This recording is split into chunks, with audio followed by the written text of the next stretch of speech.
Doctor वकार साहब, sir ये फरमाइएगा कि जिस तरह हमने ये सुना और एक आम शख्स अंडरस्टैंड करता है कि जी ये जो हुकूमत आई है ये उनकी मुश्किलात आसान करने के लिए आई है, लेकिन उसके बरक्स मामला चल रहे हैं और उसमें बड़ी रुकावट जो है वो IMF हमारे सामने इस वक्त नज़र आ रही है।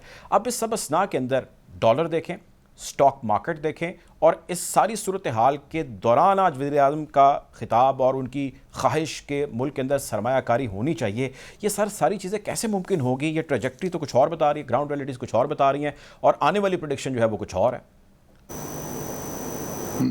देखिए, दो हमें तकसीम करना होगा इस मसले को दो हिस्सों में। एक फौरी हल तलब मसाइल हैं जिसके अंदर जो बुरी तरीके से माशी अदम इस्तेहकाम फैला हुआ है और जिसके पस मंज़र में बहुत बड़ी सियासी बेचैनी और तुग़यानी और तलातुम है, वो भी हमें घेरे हुए है।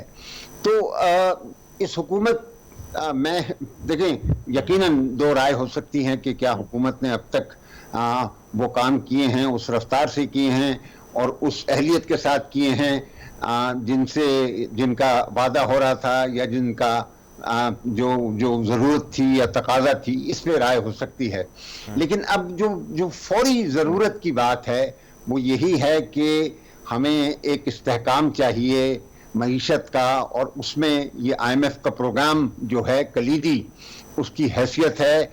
और अब इम्कानात रोशन हो रहे हैं कि ये प्रोग्राम मिल जाएगा। उसका जो सबसे बड़ा जो पेश की शर्त थी वो कबूल हो गई है। आपने 60 रुपए यकमुश्त पेट्रोल और डीजल बढ़ा दिए। अब बजट के अंदर भी बड़े सख्त इक़दामात हमारे सामने आएंगे।